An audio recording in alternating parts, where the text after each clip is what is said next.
Hey guys, Coach Dan here, and in today's video, I want to introduce myself and my YouTube channel and what I'm all about. So you can watch future content or you can continue watching cat videos, really up to you. So I want to start this YouTube channel to be able to put good quality fitness information out here and help educate people. So I think what's currently going on in the fitness industry is there are lots of people out there who are quite likable, and therefore people want to follow them and believe what they say. And I don't begrudge these likable people, but they are actually quite powerful, and with that power comes great responsibility. So I think you can both be likable and have a good understanding of what's required to help someone get a result. So that's the kind of information that I want to put out there, is evidence-based educational content that takes into account individual contexts and helps people. So if I can make the evidence-based stuff a little bit more consumable for people versus potentially some not as personable science-based people, then I think that could be a really good gap to bridge to help get good quality information out there. So yeah, in summing that up, yeah, I just don't want to have information by likable, persuasive people just run through everything without there being some other stuff. So trying to be authentic and get quality educational content out there. A little bit about my story. So I started getting into the gym when I was early teen years to help with my sporting capability, to help get stronger and better at sport. So my dad set me up with a trainer in my early teens. From there, I sort of developed a long road to kind of learning enough to where I am now to feel that I have good stuff to put out there and give to people. So from those early teenage years, starting off with a trainer, my dad kind of setting that up and learning and getting better throughout that period. As time goes on, I kind of finished high school but still wanting to do well in sports. So I'm still training for that kind of end goal in mind. So in that kind of period also went and got my certifications to become a personal trainer.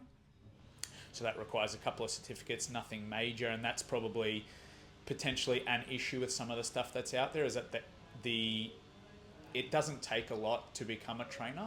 So potentially people can get into the industry without heaps of experience, without a great understanding of how to help people, and then they're promoting their information and stuff like that. So I look back to my early days as a trainer and I think, oh geez, like I wish I would have known what I know now to be able to help some of those people and my previous clients and stuff like that. But what to do, we learn with time and experience, I suppose. So post my fitness certification, I didn't get straight into the fitness industry because I didn't feel qualified. I was young.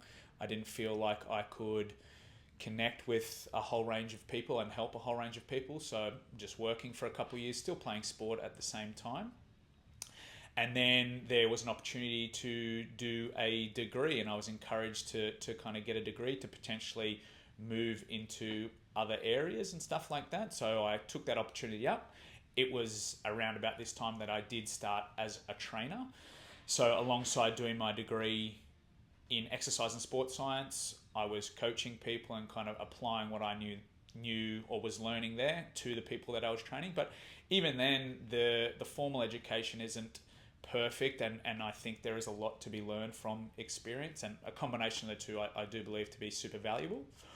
So getting my degree over the course of 3 years and working with people and continuing to coach people, and then getting to the end of that, and again, probably still compared to where I am now, still didn't really know a lot. So again, there was future learning to be done for me. I wasn't an expert. I still don't consider myself an expert, but I know enough that I feel I can help people who are potentially starting out or intermediate or struggling a little bit to kind of make those next steps going forward.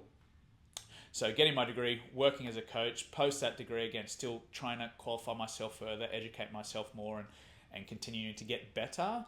And then, more recently also starting an honours project, which is essentially a research project in order to teach me how to do research. So where I want to go from here is become somewhat of a muscle growth expert and researcher to kind of learn more about it and kind of add to that field, because I think it's being done pretty well at the moment, but I want to continue to add and grow that field. So again, we can understand how to best do these things and potentially help people not waste as much time.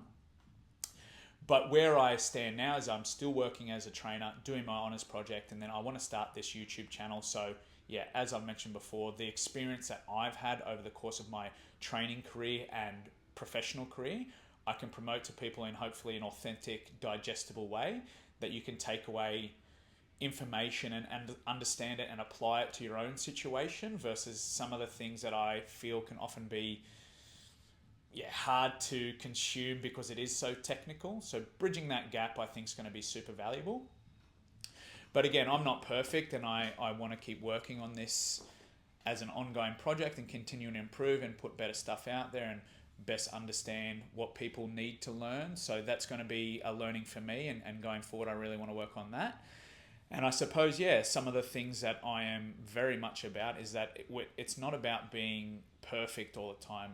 So instead of always trying to think about perfection, which people can often do, so they want to get into something, they want to be perfect at it, so they never feel like starting until they can become perfect. Or if they're not perfect, they'll stop because it's like, oh, I can't be perfect, so I may as well not do it at all, which is really never the case.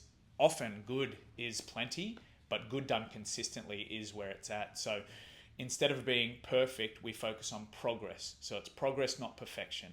And if you can focus on that and keep getting that little bit better over time, and you look at yourself on a long time scale, and we are just starting out 2025 now when this video and this YouTube channel kind of starts and content goes out.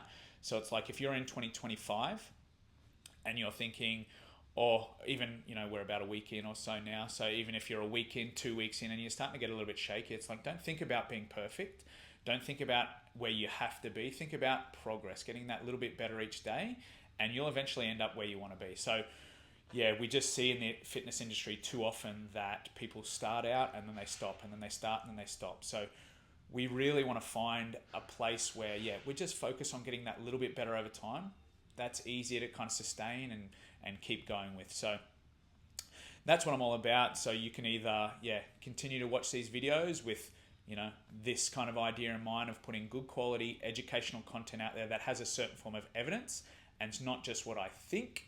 And if it doesn't have decent evidence, I at least have a reason to do it, and I've applied it to myself and tried it with myself and clients, and then I can promote it to people. And that stops you from wasting your time doing particular things that might not be super valuable to you. So that's me. I'm going to sign off now. So remember, it's about progress, not perfection. If we can have that message always within our minds and our content and stuff like that, I think people will be a lot better off. So progress, not perfection. Coach Dan signing off.